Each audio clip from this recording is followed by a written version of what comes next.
Hello everyone, I wanted to do a quick update to an older video that I did a few years ago around Nexus Dashboard and installing your own certificates. There's a small but very important update that makes all the difference between success and failure. So let's get through it. This was the older video that you can still find on my YouTube channel that talked about all the steps and what to do to generate and sign your own certs and get them up and running in Nexus Dashboard. And I took you through in that video, and please feel free to still watch that video because all of the steps are nearly identical except for two key changes that I want to highlight here. So I won't go through all of the slides here. You can watch that video. But the thing is, we still need to go through the process of making a certificate signing requests to a proper certificate authority, even one that you've installed on site, and go through that process. This was the process that I showed you in that video, and I'm going to call this is still the process you would use for Nexus Dashboard 3.2 and earlier. You would still use this one. It's still perfectly valid. Let's take a look at the change now. This is in Nexus Dashboard 4.x. Right now, the current shipping version is ND 4.1 with ND 4.2 right around the corner. The change here is this. When you generate your key, you need to also have a password assigned to that key. And we're going to use that password when we upload and enable the cert in Nexus Dashboard.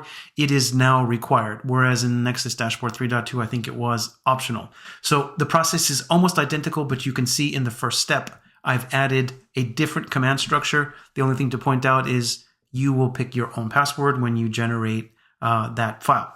So you go through that. The other key thing that I want to point out is Nexus Dashboard wants you, when you're ready to upload, and I'll show that to you in just a couple of seconds, it wants you to name your certificate and your key files with the same name. So you can see named mine -.ams.cer and .key. So you're going to want to do the same. You can pick any name you like as long as they match.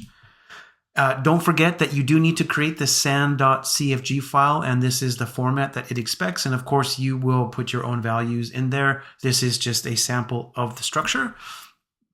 And I'll actually try to put this into the description of this video so you can just kind of easily copy and paste it. And there you go.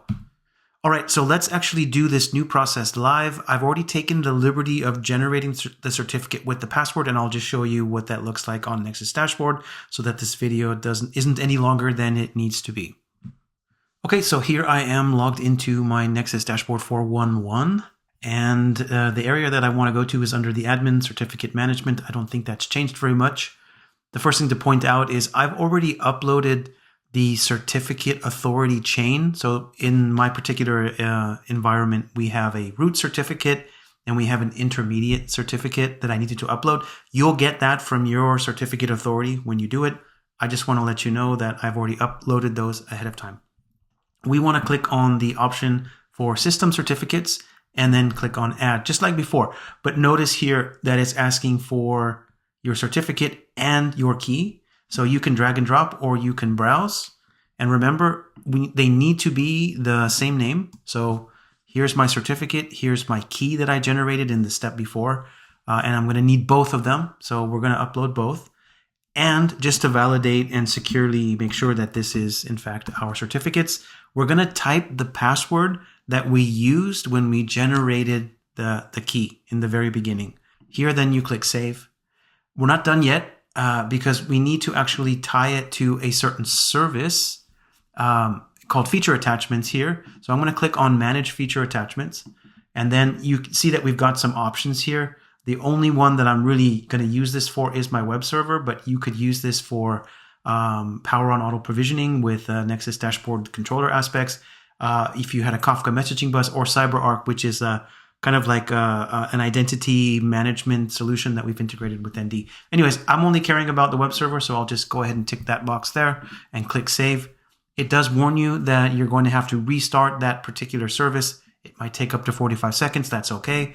We'll go ahead and do that. But really, that's it. That's the end of the video. That's easy. That's the only change, but it is an important change because if you don't have the password when you generate the key, you're going to be frustrated and it will never work, and you may wonder why. So there you go. I hope you find it useful, and stay tuned for more Nexus Dashboard videos coming soon.